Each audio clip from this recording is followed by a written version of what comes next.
ونعوذ بالله من شرور أنفسنا ومن سيئات أعمالنا من يهد الله فلا مضل له ومن يضلل فلا هادي له وأشهد أن لا إله إلا الله وحده لا شريك له وأشهد أن محمدا عبده ورسوله أما بعد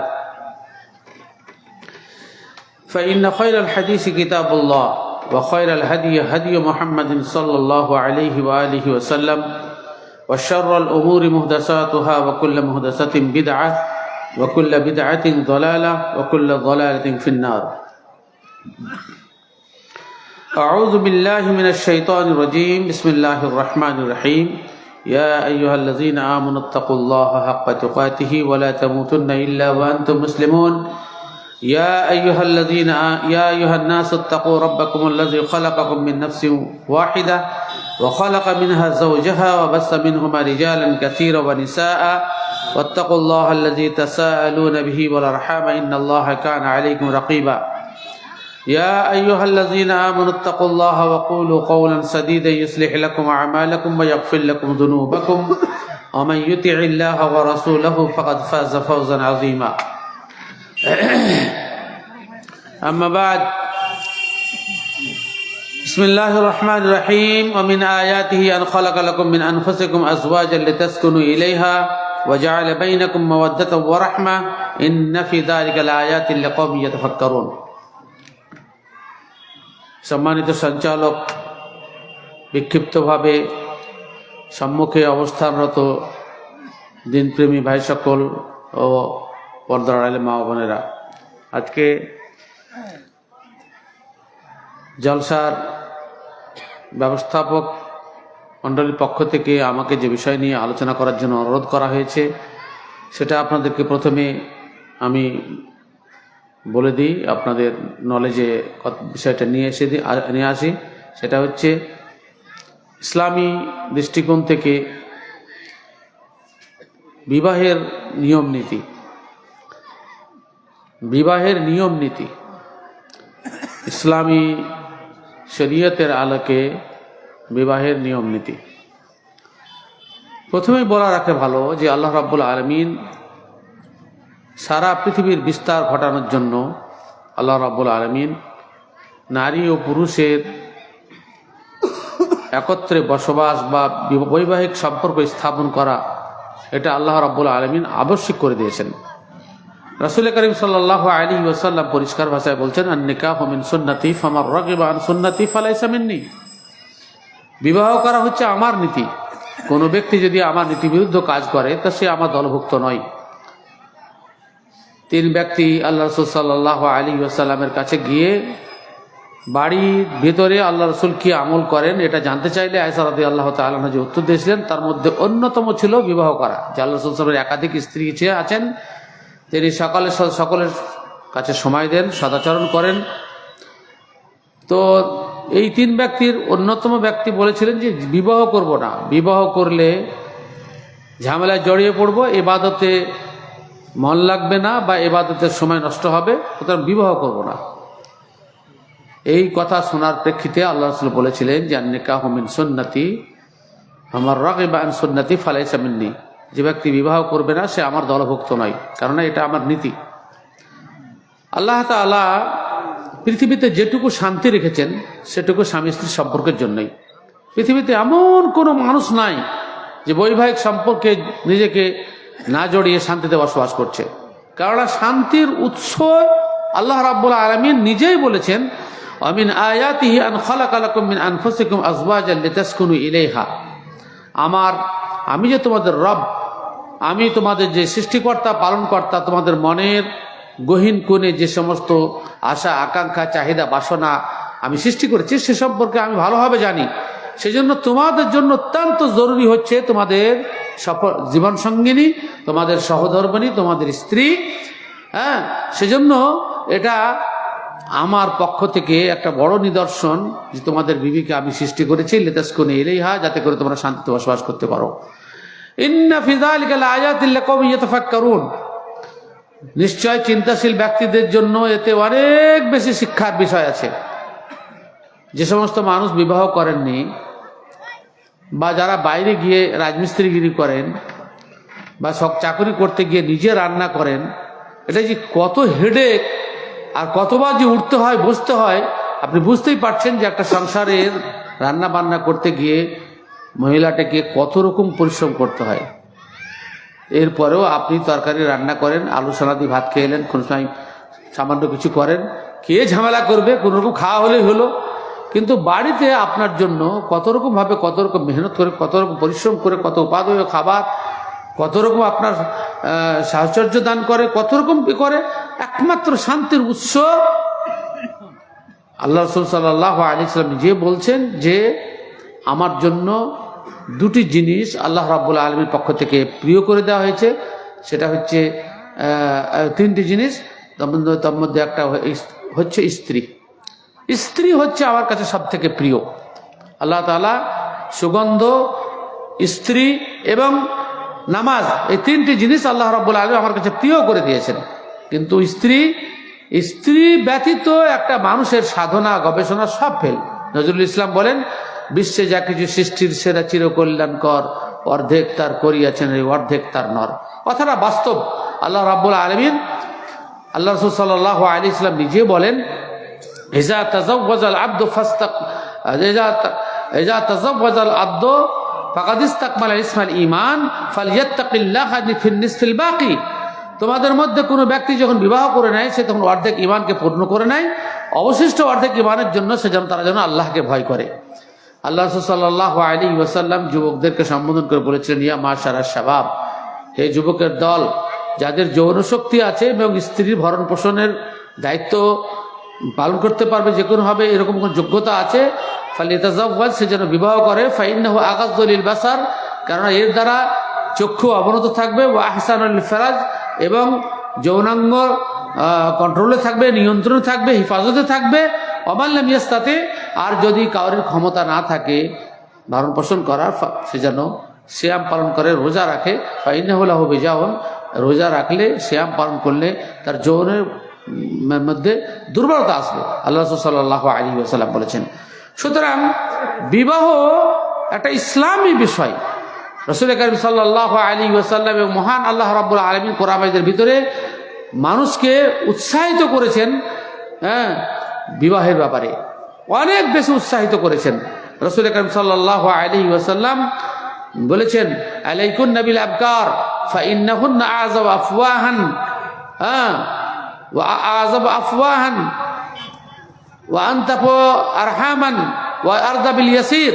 আল্লাহ রাসূল সাল্লাল্লাহু আলাইহি ওয়াসাল্লাম বলছেন যে তোমরা কুমারী মেয়েকে বিবাহ করো, কেননা তার মুখের ভাষা মিষ্টি, তার মাধ্যমে তুমি সন্তান পেতে পারো এবং সে অল্প তুষ্ট হয়। কেননা একটা মানুষ যখন কোনো তালাকপ্রাপ্ত মহিলাকে কিংবা স্বামীহারা মহিলাকে বিবাহ করে, তো সে পরবর্তী স্বামীর এবং পূর্ববর্তী স্বামীর মধ্যে সে কম্পেয়ার করে, কে ভালো ছিল, কে কম ছিল, কার শক্তি বেশি, কার শক্তি কম। সেজন্য আল্লাহ সাল্লাল্লাহু আলাইহি ওয়াসাল্লাম বলেছেন, কুমারী মেয়েকে বিবাহ করবে, কারণ তার পূর্ব অভিজ্ঞতা নাই, সে অল্পে তুষ্ট হয়ে যাবে। আলাইকুম বিল আবকার। যাই হোক, বিবাহ একটা ইসলামী নীতি, এ কথা প্রথমে ব্রেনে রাখবেন। এই ভূমিকাটা, এই শিরোনামটা মনে রাখবেন, বিবাহ একটা ইসলামী বিষয়, এটা অন ইসলামিক বিষয় নয় যে আপনি আপনার ইচ্ছা মতো সেটা কাজ করবেন। শরীয়ত মেনে আপনাকে সেটা সম্পন্ন করতে হবে। যদি আপনি তার উল্টোটা করেন, তাহলে কিন্তু আপনার সমাজে, সংসারে, আপনার পরিবারে বরকত আসবে না, আর আপনি আল্লাহ তাআলার ইবাদত করতে পারবেন না। বিবাহের প্রথম উদ্দেশ্য মা ও বোনেরা ভালো করে শোনেন, সব থেকে বড় উদ্দেশ্য আল্লাহ তাআলা নিজে কোরআন মাজিদে বর্ণনা করছেন, ইয়া আইয়ুহান নাসুত্তাকু রাব্বাকুমুল্লাযী খালাকাকুম মিন নাফসিন ওয়াহিদা ওয়া খালাকা মিনহা যাওজাহা ওয়া বাসসা মিনহুমা রিজালান কাসীরান ওয়া নিসাআ ওয়াত্তাকুল্লাহাল্লাযী তাসাআলুনা বিহি ওয়াল আরহাম ইন্নাল্লাহা কানা আলাইকুম রাকীবা। তোমরা হে মানব মণ্ডলী, তোমরা তোমাদের ওই রব প্রতিপালকের ইবাদত করো, যিনি একটা মানুষ আদম আলাইহিস সালাম এবং তার স্ত্রী হাওয়া আলাইহিস সালামের মাধ্যমে তোমাদেরকে সৃষ্টি করেছেন, এবং উভয়ের মাধ্যমে আল্লাহ রাব্বুল আলামিন পৃথিবীর অনেক নারী ও পুরুষকে সৃষ্টি করেছেন। ওয়াত্তাকুল্লাহাল্লাযী তাসাআলুনা বিহি ওয়াল আরহাম, আর যে আল্লাহর নাম নিয়ে দোহাই দিয়ে তোমার এক অপরের মধ্যে তোমরা চাওয়াচাই করো, দোয়াই দিয়ে থাকো, সে আল্লাহকে ভয় করো এবং আত্মীয়তা বিচ্ছেদ যাতে না ঘটে। যে রহমের মাধ্যমে, যে জরায়ের মাধ্যমে তোমাদের এত বড় একটা পরিবার এবং গোষ্ঠী তৈরি হয়েছে, এই বিষয়টা যেন তোমাদের খুব লক্ষ্য রাখে, এতে যেন কোনো বিচ্ছিত না ঘটে। ইন্নাল্লাহা কানা আলাইকুম রাকিবা, নিশ্চয় আল্লাহ রাব্বুল আলামিন তিনি ওত পেতে বসে আছেন, তিনি দেখছেন, তার মিশনারি দেখছে, তোমাদের প্রত্যেকটা বিষয় নোট হচ্ছে। স্বামী স্ত্রীর সাথে ভালো আচরণ করো, পরিবারের সাথে ভালো আচরণ করো। আল্লাহ রাব্বুল আলামিন মূলত এখানে বলতে চেয়েছেন, এখানে আল্লাহ রাব্বুল আলামিন যে কথা বলতে চেয়েছেন যে নারী ও পুরুষের মাধ্যমে পৃথিবীর বিস্তার ঘটিয়েছেন। আমাদের বিবাহের উদ্দেশ্য যদি শুধুমাত্র যৌন তৃপ্তি কিংবা জৈবিক চাহিদা কিংবা শারীরিক চাহিদা পূরণ করার উদ্দেশ্য হয়, তাহলে কিন্তু এটা ভালো নিয়ত নয়।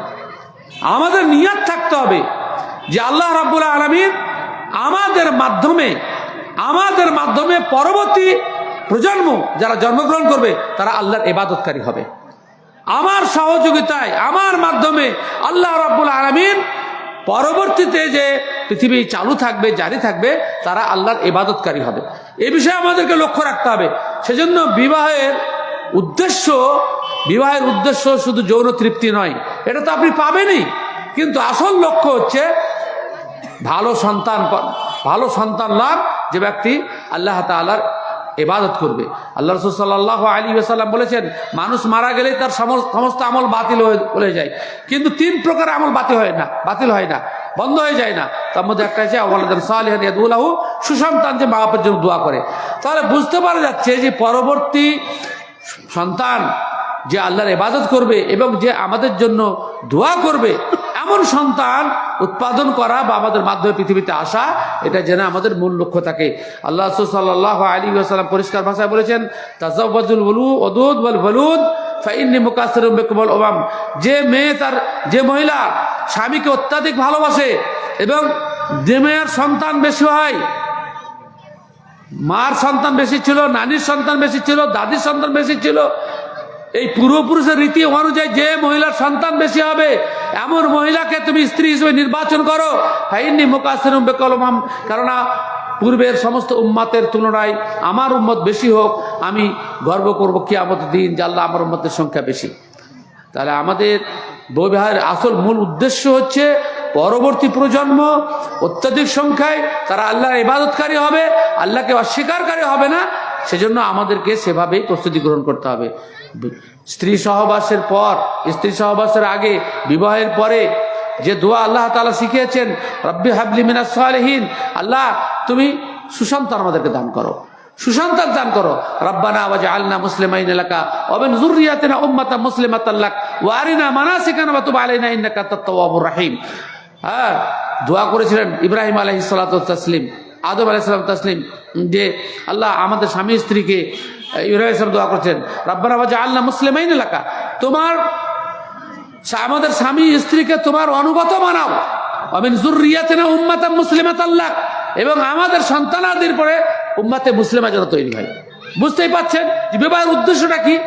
সন্তান যেন মুসলিম হয়, সেই সন্তান যেন আল্লাহর ইবাদতকারী হয়, পরবর্তী প্রজন্ম যেন আল্লাহর ইবাদতকারী হয়, সেই হিসাবে আমাদেরকে বিবাহ করতে হবে। তাহলে বুঝতে পারা যাচ্ছে যে বিবাহে কোনো প্রকার শরীয়ত বিরোধী কার্যকলাপ যদি থাকে, তাহলে আশানুরূপ ফল আমরা পাবো না, যখন আমরা পাচ্ছি না। আমাদের নিয়াত, আমাদের অসৎ উদ্দেশ্য, আমাদের উদ্দেশ্য খারাপ, সেজন্য আমাদের সন্তানরাও কাঙ্ক্ষিত পথে পরিচালিত হচ্ছে না, সুসন্তান হচ্ছে না, না মা বাপের জন্য, না আল্লাহ তাআলার জন্য, না সমাজের জন্য, শুধুমাত্র আমাদের নিয়াতের কারণে।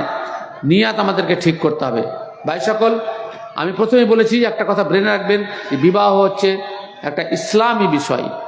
ইসলামী বিষয় এই জন্যই বলছি যে বিবাহ কিভাবে করতে হবে, কোন সময় করতে হবে, বিবাহ পদ্ধতি কি, টোটাল খুঁটিনাটি কোরআন এবং সহিহ সুন্নাতে বিদ্যমান। প্রথম নম্বর কথা, আল্লাহ রাসূল সাল্লাল্লাহু আলাইহি ওয়াসাল্লাম পরিষ্কার ভাষায় বলেছেন যে কোনো পুত্র হোক কিংবা কন্যা হোক, তারা যদি প্রাপ্তবয়স্কে পৌঁছে যায় আর মা বাপ যদি গুরুত্ব না দেয়, বিয়ে সঠিক সময় না দেয়, এবং তার দ্বারা যদি সন্তানরা কিছু অপরাধ করে ফেলে, জেনা যদি হয়ে যায়, ব্যভিচার হয়ে যায়, তো তার বিবাহ না দেওয়ার কারণে ব্যভিচার লিপ্ত হয়েছে, সেহেতু বাপকেও কিছু নাকি পাপের ভাগ নিতে হবে।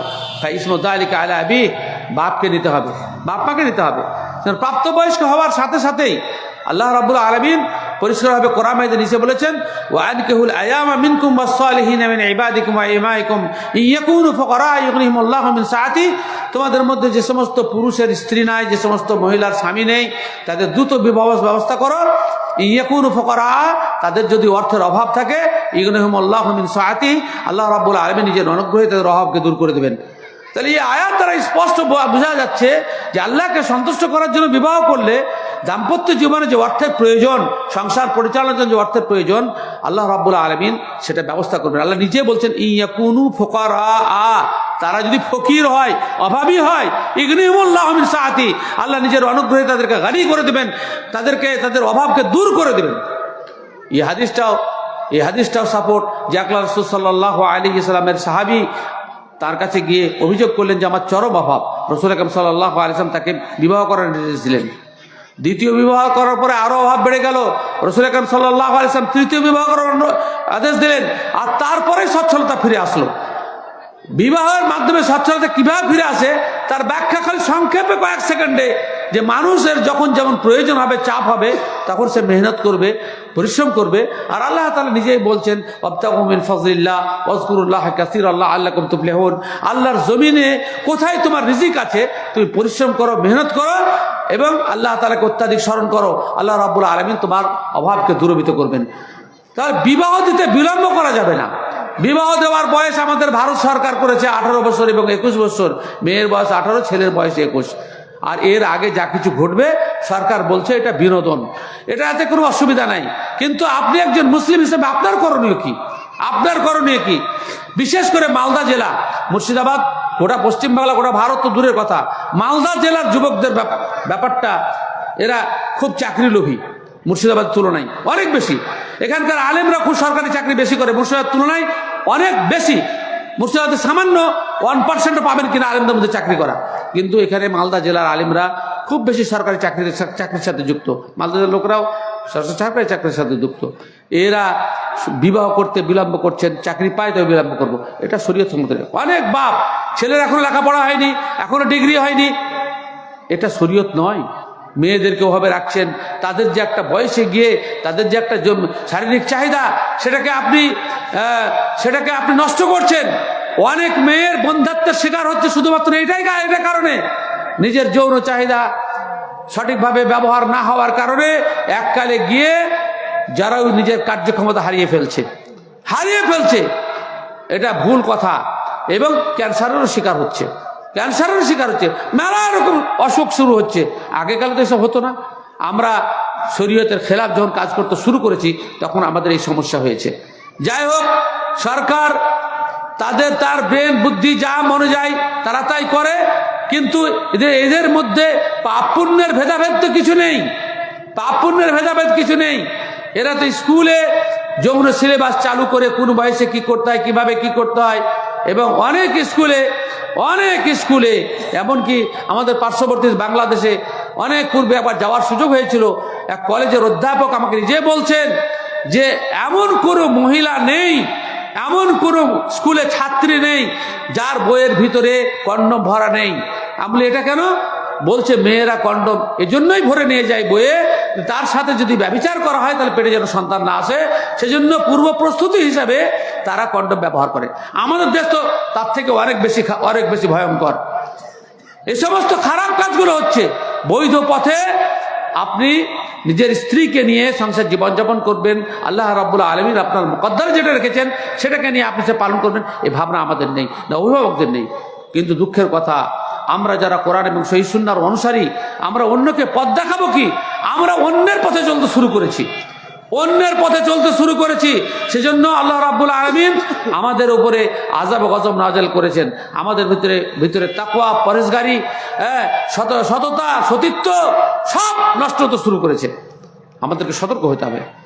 বিবাহ, ছেলে হোক মেয়ে হোক, বিবাহের প্রস্তুতি গ্রহণ করলে রাসূল করিম সাল্লাল্লাহু আলাইহি সাল্লামের পরামর্শ হচ্ছে যে তোমরা সৎ দিনদার মেয়েকে, তোমরা দিনদার মেয়েকে পছন্দ করো।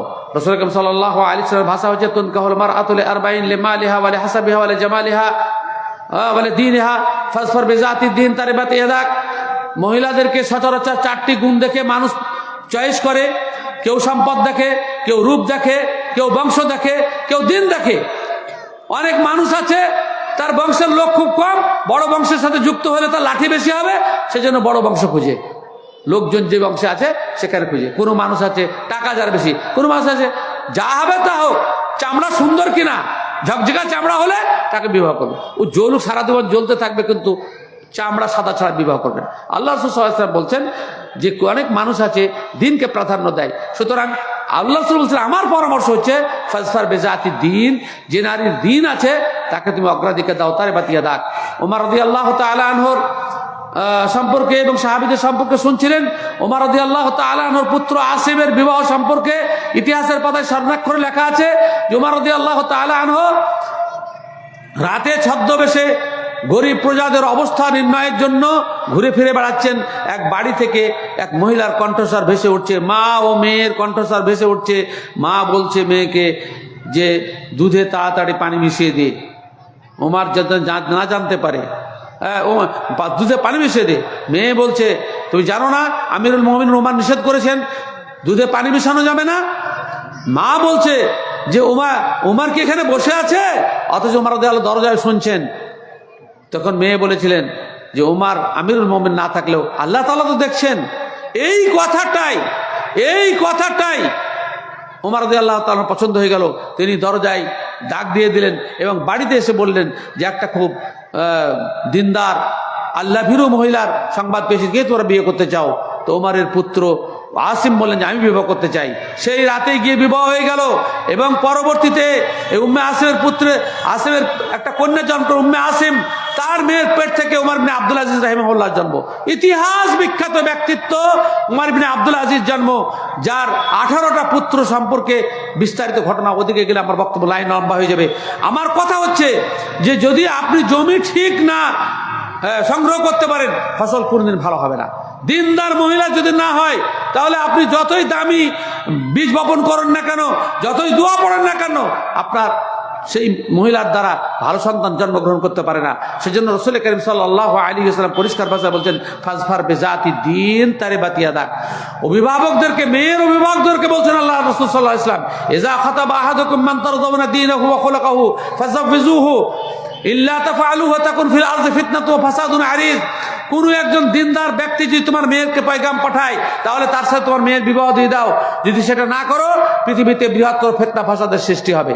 একজন দিনদার মহিলা বেদিনের কাছে গিয়ে তার সারা জীবন কাঁদতে কাঁদতে যাবে। সেজন্য দিনদার স্বামীর সাথে বিয়ে দাও। এরকম ঘটনা ইতিহাসের পাতা খুঁজলে আপনি অনেক পাবেন, সাহাবায়ে কেরাম যুগ থেকে শুরু করে এ পর্যন্ত।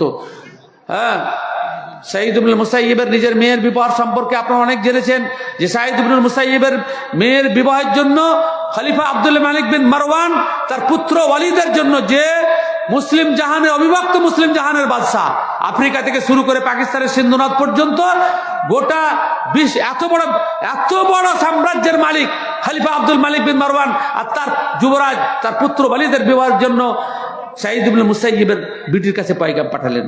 সাঈদ ইবনুল মুসাইয়্যিব বললেন যে না, এটা হতে পারে না, এটা হতে পারে না। আমার মেয়ে, আমার দিনদার মেয়ের বিবাহ তোমার দুনিয়াদার ছেলের সাথে হতে পারে না। সেই জন্য তাকে বহু শাস্তি দিয়েছিলেন। সাঈদ ইবনুল মুসাইয়্যিবকে বহু শাস্তি দিলেন। উলঙ্গ গাধার পিঠে কোনো উপর বস্তা ছালা টালা না দিয়ে গাধার পিঠে বসিয়ে তার পাশে তরবারি ধরে ঘুরে বেড়িয়েছিল, যে বাদশা আব্দুল মালিক বিন মারওয়ানের প্রস্তাব প্রত্যাখ্যান করার জন্য তার শাস্তি। সাঈদ ইবনুল মুসাইয়্যিব 40 বছর যাবৎ মদিনার মসজিদ আর নিজের বাড়ি ছাড়া অন্য তৃতীয় স্থান যাননি। এত বড় আবেদ ছিলেন, হাদিস পড়াতেন, বাড়ি যেতেন। তো এই সাঈদ ইবনুল মুসাইয়্যিবের মেয়ের বিবাহ কার সাথে জানেন? তিনি ক্লাসে দেখছেন যে একটা ছেলে কয়েকদিন অনুপস্থিত। ছাত্রকে জিজ্ঞাসা করছেন তোমার অনুপস্থিতির কারণ কি? তো বলছেন যে ওস্তাদজি, আমার স্ত্রী মারা গেছেন, তার 2টো ছেলে আছে আর বুড়ি মা আছে, এদের দেখাশোনা করার জন্য আমি আসতে পারিনি স্কুল। তো বলছে তোমার স্ত্রী মারা গেছে, তো বিয়ে করতে হবে না? তো বলে আমি, পরিষ্কার ভাষায় বলছেন লা আমলিকু ইল্লা দিরহামাইন ওয়া সালাসা দারাহিম, আমি তো 2 কিংবা 3 দিরহামের মালিক, আমাকে মেয়ে কে দিবে? এত গরিব মানুষ, যেখানে আমার 2টো ছেলে আছে। সাইদুল মুসাইব যে বাদশার বেটার সাথে দুনিয়ার কারণে বিবাহ দিলেন না, এই ছেলেটাকে বলছেন আমি যদি আমার মেয়ের সাথে বিয়ে দেওয়া তুমি রাজি আছো? শুধু তুমি এতটুকুই বললেন যে উস্তাদের মেয়ে বিটিকে যদি বিবাহ করতে পায় এর চাইতে সৌভাগ্যের বিষয় কি আছে? সঙ্গে সঙ্গে ক্লাসে বিয়ে পড়িয়ে দিলে ছাত্রদের সামনে, বিয়ে হয়ে গেল। আবু আদা বাড়ি ফিরলেন, কি করবেন কোনো দিশা পাচ্ছেন না, হঠাৎ করে বিয়ে হয়ে গেছে, বাড়িতে কি কৈফিয়ত দিবেন? বাড়ি ফিরে এসে রোজা অবস্থায় ছিলেন, ইফতার করে দুটো খেতে বসেছে নামাজ পড়ে, এমন সময় দরজায় গিয়ে ধাক্কা। সাইদুল মুসাইব দরজায় ধাক্কা দিচ্ছেন, কে কে? আবু আদা বলছেন কে? বলে আমি সাইদ। আবু আদা বলছেন মদিনার আশপাশে যত সাইদ ছিল সকলের নাম নিয়ে একবার স্মরণ করি, যে আমার শিক্ষক মশাই তথা আমার শ্বশুর এখন বর্তমানে তিনি তো আসতে পারেন না, এত কষ্ট করে কেন আসবেন? অন্য কোন সাইদ এলো? দরজা খুলতে দেখছেন সাইদুল মুসাইব নিজের বিটিকে নিয়ে দাঁড়িয়ে আছেন। তিনি বললেন তুমি বিবাহিত মানুষ, তুমি একাই রাত্রি কাটাবে, বিবাহের পরে একা রাত্রি কাটাতে হয় না, স্ত্রী যাদের আছে একা রাত্রি কাটাতে হয় না, কেননা যৌবন নির্জন এবং জিদ, যৌবন নির্জন জিদ, ভাষাটা মনে করে যৌবন নির্জন জিদ, যৌবন নির্জন এবং জিদ। মানুষের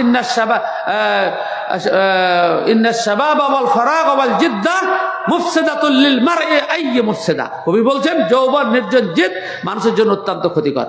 যে সমস্ত মেয়েরা বাপের বাড়ি গিয়ে অনেকদিন থেকে যান, স্বামী একাই থেকে নানা রকম কুকীর্তি করে, কত রকম কুকীর্তি, কত রকম খারাপ খেয়াল, কত রকম কি।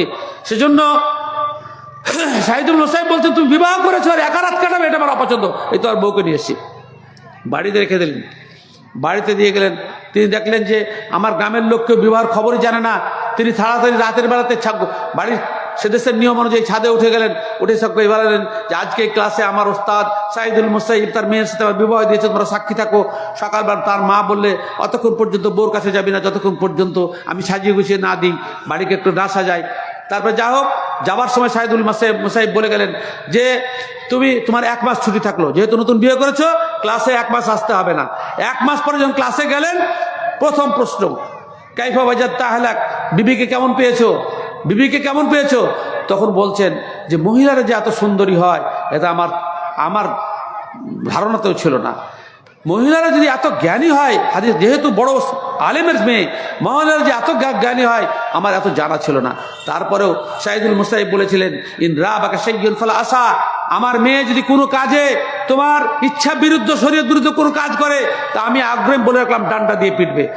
এই হচ্ছে আমাদের সালাফ, শরীয়তে এ হচ্ছে আমাদের ইতিহাস। কিন্তু আমরা আজকাল চামড়া দেখছি, না হয় ডিগ্রি দেখছি, না অন্য কিছু, দিন আমাদের কাছে কিছু নেই, না ছেলের দিনদার দেখছি না মেয়ের দিনদার দেখছি। আল্লাহ রাসূল সাল্লাল্লাহু আলাইহি ওয়াসাল্লাম পরিষ্কার ভাষায় বলছেন ইযা খাতাবা আহাদুকুম মান তারদাউনা দীনাহু ওয়া খুলুকাহু ফাযাওবিজুহু ইল্লা তাফআলু তাকুন ফিল আরদি ফিতনাতুন ওয়া ফাসাদুন আরিজ। হচ্ছে দিনদার মায়ের সাথে বেদিন মেয়ে, বেদিন মেয়ের সাথে দিনদার স্বামী, দুনিয়াটা জাহান্নাম তৈরি হয়ে আছে। না নামাজ পড়ে, না ফরজ গোসল করে, না কোনো কিছু করে। ভাই সকল, বিয়ে ইসলামে বিয়ে অত্যন্ত সহজ করা হয়েছে, অত্যন্ত সহজ, কেননা এটা মানুষের সবসময় প্রয়োজন। ছাগল, গরু, মহিষ, হাঁস, যত জীবজন্তু আছে এদের কোনো লিমিটেশন আছে? তা আল্লাহ রাব্বুল আলামিন সেজন্য বিয়েটাকে অত্যন্ত সহজ করেছেন। রাসূল আকরাম সাল্লাল্লাহু আলাইহি ওয়াসাল্লাম বলছেন যে 3টে জিনিস আছে, জিদ্দুহুন্না জিদ্দুন ওয়া হাজলুহুন্না জিদ্দুন, তার মধ্যে একটা জিনিস হচ্ছে বিবাহ। যে মেয়ের বাপ যদি কোনো ছেলেকে বলে যে আমার মেয়েকে তোমার ছেলের সাথে বিয়ে দিলাম, আর ও যদি বলে আমি কবুল করলাম, আর কিছু লোক যদি সাক্ষী থাকে, বিয়ে হয়ে গেল। এত সহজ করা হয়েছে, কিন্তু আমরা সেটাকে জটিল করেছি। বরযাত্রী প্রথা এনেছি, আরও খাবার জন্য নানা রকম তামাশা করেছি, ওয়ালিমা যেটা সামান্য মিনিমাম দিলে হতো সেটাকে বাড়াবাড়ি করেছি। হ্যাঁ, আমরা কত রকম ফেতনা করেছি তার কোনো শেষ নাই। প্যান্ডেল করা, বাজনা বাজানো, লাইটিং করা এবং দুনিয়ার লোককে আত্মীয় স্বজনকে দাওয়াত দেওয়া শরীয়তে কোথায় আছে আল্লাহ পাক ভালো জানে। বিশেষ করে মেয়ের বাড়িতে যে সমস্ত আয়োজন করা হয় এটা সম্পূর্ণ শরীয়ত বিরুদ্ধ কাজ। মেয়ের তো 5 পয়সা খরচ নাই, মেয়ের বাপের তো কোনো ভাবনার কোনো বিষয়ই নাই।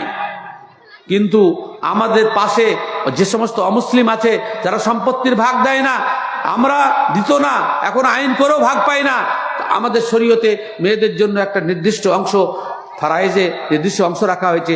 এরপরেও ছেলেদের সাধারণভাবে, আমার যেহেতু মালদা জেলার অনেক সাথী জামিয়া ইসলামিয়া বেনারস এবং আর অন্যান্য জায়গায় ছিল, সেজন্য এখানকার মন মানসিকতা সম্পর্কে আমি খুব ওয়াকিবহাল। আর তারপর আসা যাওয়া তো বন্ধ নেই, সাংগঠনিকভাবে আসা যাওয়া তো বন্ধ নেই। মানুষ সমস্ত পুরুষের মনে একটাই ভাবনা, শ্বশুর বাড়ি থেকে একটা কিছু একটা পেতে হবে, ভালো লুঙ্গি পেতে হবে, ভালো চাদর পেতে হবে, ভালো অন্য কিছু পেতে হবে, আর না দিলে তার মন খারাপ। সে আলেম হোক কিংবা সাধারণ মানুষ হোক, শ্বশুর মেয়ের বাড়ি থেকে পাওয়ার জন্য এত উৎসাহ। শরীয়তের অনুমোদন তো আছে, আছে শরীয়তে কি এর অনুমোদন আছে? আত্মীয় হওয়ার পরে আপনার অভাব থাকলে সাহায্য সহায়তা করতে পারে, কিন্তু বিয়ের পরে পরে আপনি উচ্চালবেশ নিয়ে মেয়ের বাপকে ঋণ করতে বাধ্য করছেন, খরচ করতে বাধ্য করছেন, খাট পালঙ্ক ইত্যাদি ইত্যাদি ইত্যাদি যা কিছু ঘটে চলেছে, এগুলো শরীয়তে অনুমোদন আছে? মেয়ের বাপও বলছে চাইতে না চাইলেও আমি দিব, এর মতো ঘুষদাতা আর কেউ আছে? আল্লামা ওবায়দুল্লাহ রহমানী মোবারক করে পরিষ্কার ভাষায় বলেছেন, কোনো বাপ যদি মেয়ের নামে ব্যাংকে টাকা রাখে, মেয়ের নামে জমি কিনে, মেয়ের বেশি বেশি করে অলংকার কিনে দেয়, বা আরো কিছু করে, মেয়ের নামে করেছে এবং কিছু প্রয়োজন নাই, আমার মেয়ের নামে অনেক কিছু আছে, তো এটা এক প্রকার ঘুষ, এটা এক প্রকার পণ। মাছকে ধরার জন্য যেমন চার দেয়, খাবার দেয়, মাছ লোভে আসে, অনুরূপভাবে তার মেয়ে যাতে বিক্রি হয় সেজন্য মেয়ের নামে এই সমস্ত মানে কেলেঙ্কারিগুলো করে বাপেরা। সে যান কিয়ামতের দিন আপনাকে প্রশ্নের সম্মুখীন হতে হবে না? আল্লাহ রাসূল কি বলেননি মিন আইন ইকতাসাবাহু ওয়া ফিমা আনফাকা, উপার্জন কোথা থেকে করেছো, ব্যয় কোথায় করেছো? এটা কি আপনার ব্যয়ের ক্ষেত্র? এটা কি আপনার ব্যয়ের ক্ষেত্র? অনুরূপভাবে ছেলেরাও, আপনি যেমন লোভ দেখাচ্ছেন, ছেলেরাও সেভাবে লোভী হয়েছে। হ্যাঁ, হক কো না হক কর দিয়া জব হাত আয়ে 150, হক কো না হক কর দিয়া জব হাত আয়ে 150, দিল মে খৌফে মাস্টার কা পাতা है नहीं। সত্যকে মিথ্যা করে দিলাম, পকেট গরম হয়ে গেল। এত অত্যাচার যে সরকারকে পণ বিরোধী আইন তৈরি করতে হলো, যদিও সরকার মানাতে পারে না, পুলিশ নিজে নিচ্ছে, পুলিশ নিজে দিচ্ছে, সরকারি আমলারা মানে সবকিছু আইন তৈরি করো, কেন্দ্র সরকার আইন, রাজ্য সরকারের আইন, শরীয়তের আইন, কোনো আইনই এই হারামি কারবার থেকে আমাদেরকে আটকাতে পারলো না। আবার নিজেকে বড় বড় মসজিদ তৈরি করছি, বড় বড় মাদ্রাসা তৈরি করছি, বড় বড় স্টেজে বক্তব্য দিয়ে বেড়েছি, লজ্জা শরম লেবার মা হাঁড়ি মাথায় ভেঙেছি, কোনো কিছুই নেই। কেন পণ বন্ধ হবে না? কেন পণ বন্ধ হবে না? এত বড় অন্যায়! এই মসজিদকে ভেঙে গুড়িয়ে দিতে হবে, মাদ্রাসা ভেঙে বন্ধ করে দিতে হবে, যারা শরীয়তের একটা জিনিসকে প্রতিষ্ঠিত করতে পারে না। যে সমস্ত ওলামায়ে কেরাম মসজিদে ইমামতি করেন এবং বিবাহের কাজে যৌথ কাজ সম্পন্ন করেন, তারা রীতিমতো খরচ নেন। কি বিয়ে পড়া দিকে খরচের কোনো ব্যাপার আছে নাকি? কিসের খরচ তোমার? তাকবীর একটু সময় দিলে উভয়ের মধ্যে কবুল করছো, এতটুকু বলার জন্য তোমাকে বসাইতে হবে? মানে ইও এক করে রিশওয়াতখোর, বলে এত টাকা তুমি নিছো, তা আমাকেও কিছু ভাগ দাও। সমাজ থেকে অন্যায়কে প্রতিবাদ করতে হলে নিজেকে আমল করে দেখাতে হবে। কি চলছে অন্য জাতির কাছে? আপনি কি এমন আদর্শ উপস্থাপন করতে পারলেন যে নিজের বিবাহটা পর্যন্ত ইসলামী শরীয়ত মোতাবেক হচ্ছে না? মেয়ে পছন্দ হলো, ছেলে পছন্দ হলো, বিবাহের জন্য বিলম্ব করা যাবে না, শুধু খাবো এই জন্য। আজকে দেখলো পছন্দ হয়ে গেছে, ছেলের পছন্দ হচ্ছে, মেয়ের পছন্দ হচ্ছে, দ্রুত বিবাহ পড়িয়ে দাও, দ্রুত বিবাহ পড়িয়ে দাও। তা আরো 2 মাস পরে ডেট করছে কেন? বলে মেলা আয়োজন, অনেক লোককে খাওয়াইতে হবে।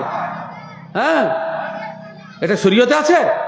একটা দলিল দেন আমাকে সাহাবেদের মধ্যে, আল্লাহ রাসূলের জীবনের মধ্যে, যে মেয়ে পছন্দ হওয়ার পরে খাবার জন্য 2 মাস পরে ডেট করেছে।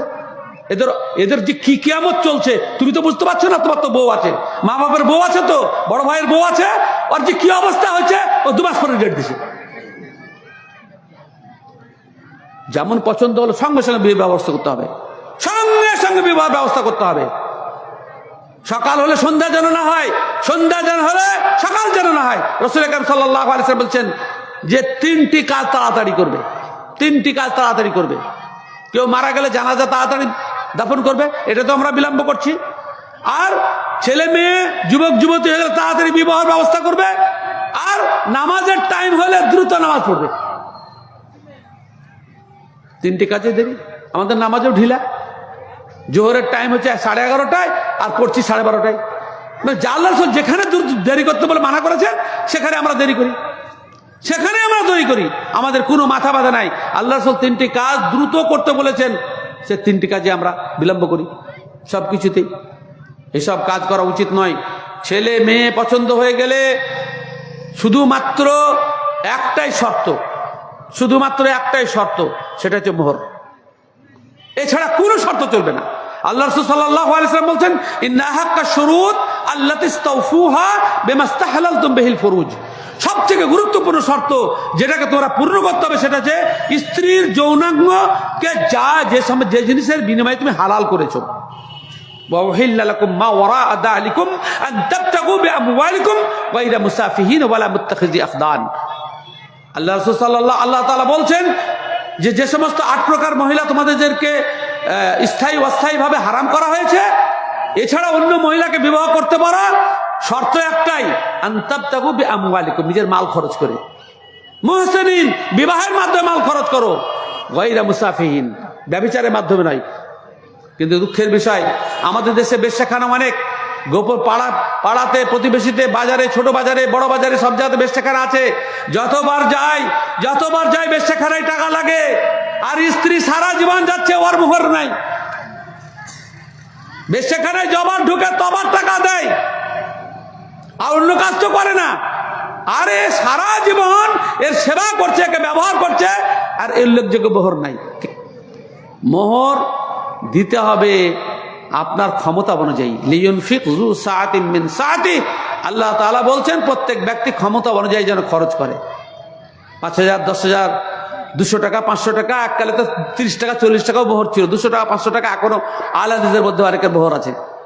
আর হানাফিদের মধ্যে 2 লাখ টাকা বেঁধে দিলে দিবার আদায় নাই। আল্লাহ রাসূল সাল্লাল্লাহু আলাইহি ওয়াসাল্লাম বলছেন, ব্যভিচার যত রকমের মধ্যে হয়, সব থেকে খারাপ ব্যভিচার হচ্ছে স্ত্রীকে মোহর দিব বলে বিবাহ করলো আর লা ইউরিদু আদাহা, আর আদায় করার ইচ্ছা নাই, এই ব্যক্তি ব্যভিচারী। এই ব্যক্তি ব্যভিচারী। অনেক বেয়াদব পরিবার আছে যে সারা জীবনে স্ত্রীকে মোহর দেয়নি, আর মরে গেছে যখন স্ত্রী যখন স্বামী যখন মরে গেছে, তখন স্ত্রীর কাছে গিয়ে বলছে, মাফ করে দাও, তোমার মোহর দেয়নি, মাফ করে দাও। নির্লজ্জ, সারা জীবন ভোগ করলি, এত টাকা এত, তো বিবির কাছে গিয়ে মাপ চাইছে, তোর ওয়ারিসরা মাপ চাইছে, তুই নিজেও মাপ চাইতে পারলি না। এত বেয়াদব। শরীয়ত মানে না, আল্লাহ তাআলা আযাব গজব এমনি আসছে নাকি? সুতরাং বিবাহ করতে হলে আপনাকে মোহর দিতে হবে। 3 নম্বর কথা, মেয়ে পছন্দ করার দায়িত্ব ছেলের, ছেলে পছন্দ করার দায়িত্ব মেয়ের, পরিবার পছন্দ করার দায়িত্ব বাপের। ভাষাটা বুঝিয়েন। ছেলে তার পছন্দ মতো মেয়েকে বিবাহ করবে, মেয়ে তার পছন্দ মতো বিবাহ করবে। আপনি অভিভাবক, দিন আছে কিনা, কেননা সে তো পাগল মতন হয়ে আছে সেই বয়সে, দিন আছে কিনা, সঠিক সিদ্ধান্ত নিচ্ছে কিনা, এই ব্যাপারে আপনার খবরদারি করতে হবে। কিন্তু বাপ, বড় ভাই, দাদা, এদের বউ দেখার শরীয়তে সামান্যতম অধিকার নাই, হারাম পরিষ্কার, যতক্ষণ না বিয়ে হচ্ছে। বাপেরও দেখার অধিকার নাই। তুমি শ্বশুর বিয়ের পরে হবে, আগে নয়। অনেক জায়গাতে এমন হচ্ছে, বেটার বিয়ে দিয়ে নিজে বিয়ে করে দিচ্ছে, কত ঘটনা গোটা পশ্চিমবাংলাতে ঘটে আছে। হ্যাঁ, বিয়ে করতে গিয়ে নিজে বেটার বিয়ে দেবে, নিজে বিয়ে করে দিয়েছে, এরকম ঘটনা তো ঘটেছে। সে জন্য বিবাহের আগে আপনি দেখতে, আপনি পর পুরুষ, ছেলের সাথে বিবাহ হয়ে গেল, তখন আপনার সে বৌমা, আপনার কাছে তখন আর পর্দা নেই। হ্যাঁ, সেজন্য ছেলে বিয়ে করবে, পছন্দ করবে। অনুরূপভাবে মেয়েটা নিজের পছন্দ অনুযায়ী, আপনি চাপ সৃষ্টি করতে পারেন না, শরীয়ত নিষেধ করা হয়েছে। আল্লাহ রাসূল সাল্লাল্লাহু আলাইহি ওয়াসাল্লাম পরিষ্কার ভাষায় বলছেন যে মেয়ের বিবাহ তার অনুমতি ছাড়া দেওয়া যাবে না। সেজন্য মেয়েকে, সে যদি শরীয়ত বিরোধী কাজ না করে, তাহলে তার বিয়েতে আপনাকে সম্মত দিতে হবে ইনশাআল্লাহ। আর আপনার উচিত তাকে দিনদার একটা স্বামী দেওয়া। মা বোনেরা, যারাই দাম্পত্য জীবনে টাকা দেখেছেন, কেউ সুখে নাই, কেউ সুখে নাই। দাম্পত্য জীবনে দিন দেখবেন, শরীয়ত দেখবেন, দেখবেন যে গরিব হলেও আপনি জান্নাতে বসবাস করছেন ইনশাআল্লাহ আজিজ। হ্যাঁ, আর যদি বড় লোক দেখেন, টাকা দেখেন, আল্লাহ রাসূল সাল্লাল্লাহু আলাইহি ওয়াসাল্লাম বলছেন দুনিয়াতেই তাকে আল্লাহ তাআলা অপমান করে ছাড়বেন।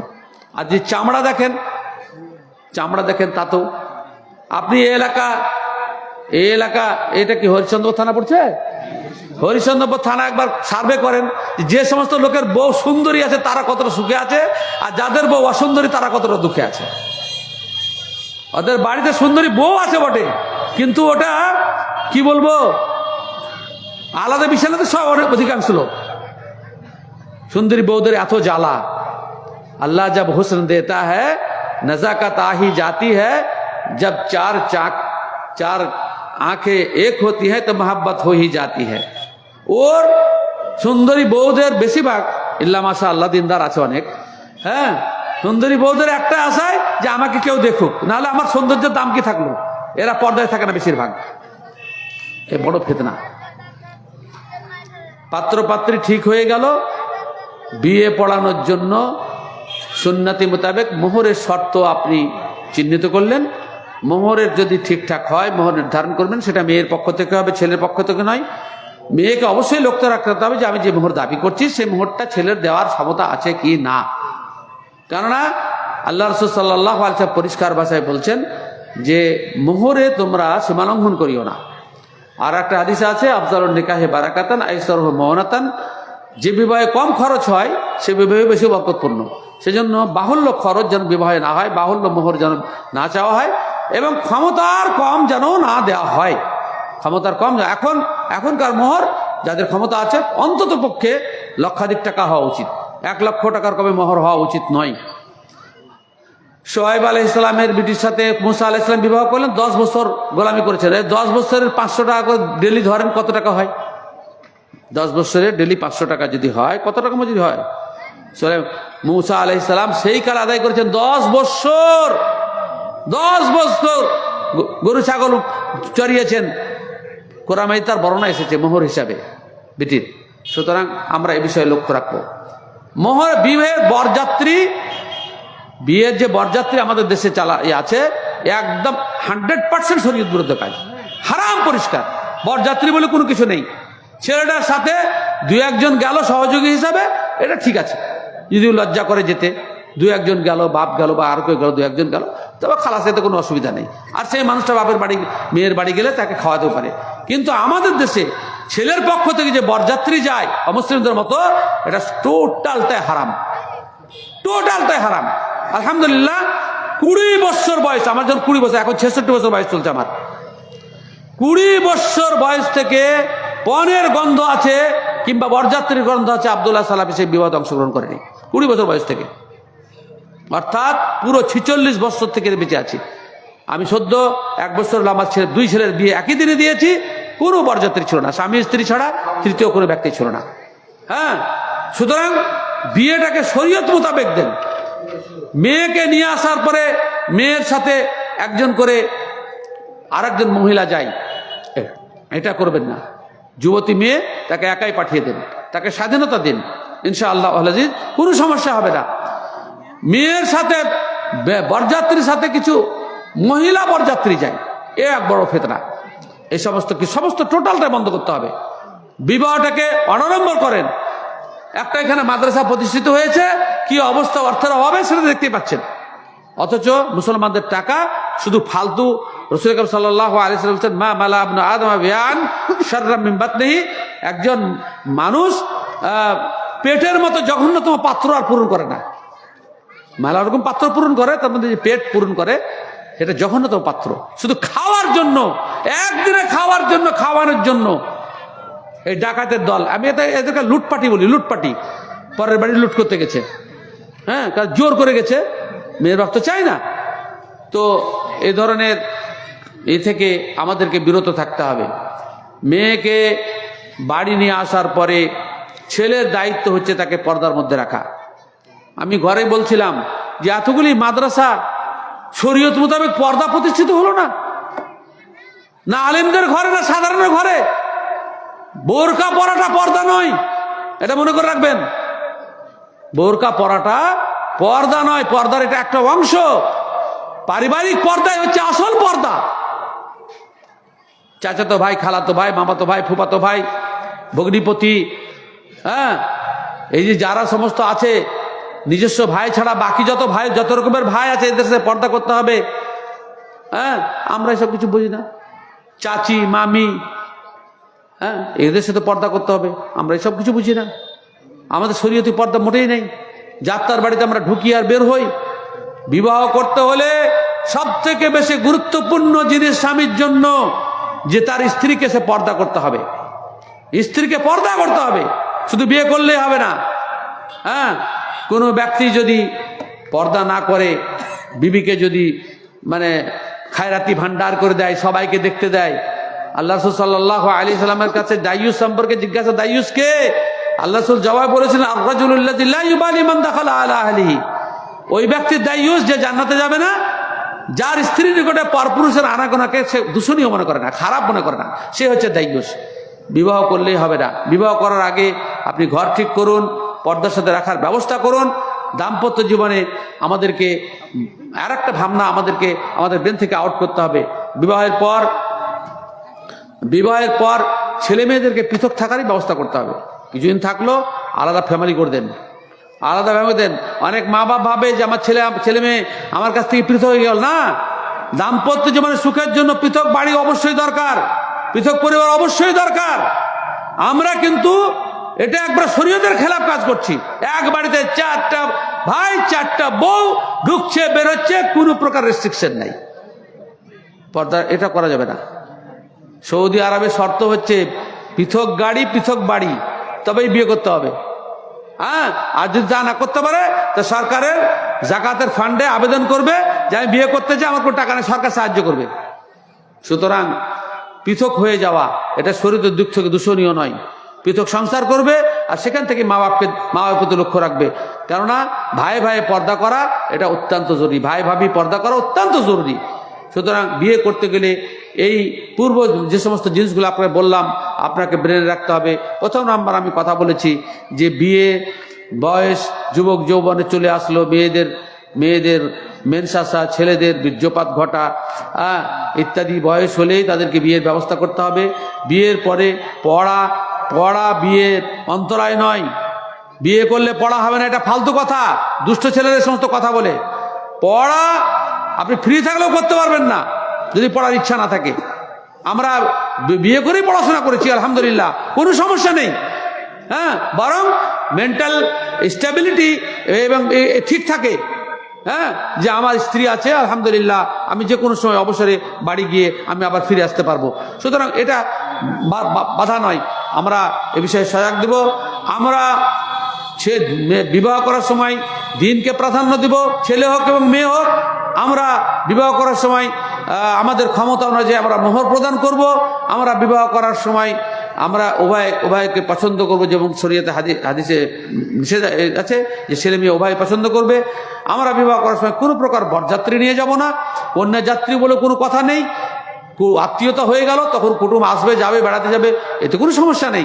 কিন্তু বিবাহের আনুষ্ঠানিকতা করতে গিয়ে একটা জিনিস রাখবেন যে এই সমস্ত ভুরিভোজ করতে গিয়ে আমাদের জামাত ছুটছে, আমাদের নামাজ ছুটছে, অথচ যার জন্য আমাদের সৃষ্টি সে কাজটা হচ্ছে না। অনেক লোককে খাওয়াইতে গিয়ে জোহর আসর মাগরিব একসাথে নামাজ পড়ছে।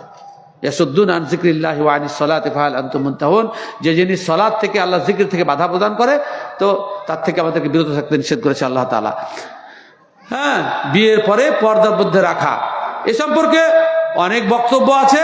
আপনাদেরকে আমি সারসংক্ষেপ কতগুলি কথা বললাম, এগুলিকে বেঁধে রাখবেন। আর ছেলে এবং মেয়েদেরকে লেখাপড়া বিবাহের বাধ্য হবে। বেপর্দা করে কোনো মেসে রেখে মেয়েদেরকে কোথাও নিরাপদ নয়। মহিলা মাদ্রাসা করছে, সে জায়গাটাও খুব একটা নিরাপদ নয়। আজকাল বড় ফিতনার যুগ, সেজন্য মেয়েদের শিক্ষার ব্যাপারটা নিয়ে আমি একটু অন্যান্য মৌলবীদের থেকে একটা পৃথক ভাবনা রাখি। এবং অনেকের কাছে আমি দলিলও চেয়েছি, তারা দলিল দিতে পারেনি। কিছু করার নেই, বলা ছাড়া অন্য কিছু করার নেই। আল্লাহ তাআলা এই সমস্ত ফিতনা থেকে আমাদেরকে হেফাজত করেন। আমি এই বলে বক্তব্য শেষ করছি। আপনাদের নাকি কিছু প্রশ্নের ব্যাপার আছে, যে প্রশ্ন করার ইচ্ছা থাকে তো দ্রুত করুন। হ্যাঁ, আপনারা তো অনেকেই দেখছি যুবতুবু হয়ে বসে আছেন ঠান্ডাতে, আর ঠান্ডা পড়ছেও আজকে। বলুন। জি স্যার, জাযাকাল্লাহু খায়রান জাযা। আমরা এখন কিছুক্ষণ প্রশ্ন উত্তর করব। লিখিত প্রশ্ন করবেন, দ্রুত দেন, প্রশ্নগুলো জমা করতে হবে। তো সম্মানিত উপস্থিতি, একটি ঘোষণা যেটা হচ্ছে যে আমাদের সম্মানিত মেহমান শেখ আব্দুর রকিব মাদানী হাফেজাহুল্লাহ তাআলা বিশেষ কারণে তিনি উপস্থিত হয়েছিলেন। গত বছর অবশ্য উনি ছিলেন, বিশেষ কারণে বছর আসতে পারেনি আর কি। তো এ পর্যায়ে আমরা প্রশ্ন এদিকে আমরা এই দিকে যাই। যেগুলা আমি দেখে দিচ্ছি, শুনেন। প্রশ্ন হবে শুধু জানার উদ্দেশ্যে, দিনকে জানার উদ্দেশ্যে প্রশ্ন করবেন। জানি তারপরে প্রশ্ন করার প্রয়োজন নাই, ঠিক আছে? জানি তারপরে প্রশ্ন করার প্রয়োজন নাই। জানি না, জানবো, শিখবো, শিখার উদ্দেশ্যে প্রশ্ন করুন। প্রতি বছর না, এবছর তাই করুন। সম্মানিত উপস্থিতি, আমি 1 মিনিট আপনাদের দৃষ্টি আকর্ষণ করছি এই মর্মে যে আল্লাহ রাসূলের দয়ায় সপ্তম ইসলামী সম্মেলন এই পর্যন্ত এসছে। আলহামদুলিল্লাহ, আল্লাহর অনুগ্রহ, আল্লাহ সুবহানাহু ওয়া তাআলার দয়া ব্যতীত কোন ভালো কাজ, কোন সৎ কাজ সম্পাদন হয় না।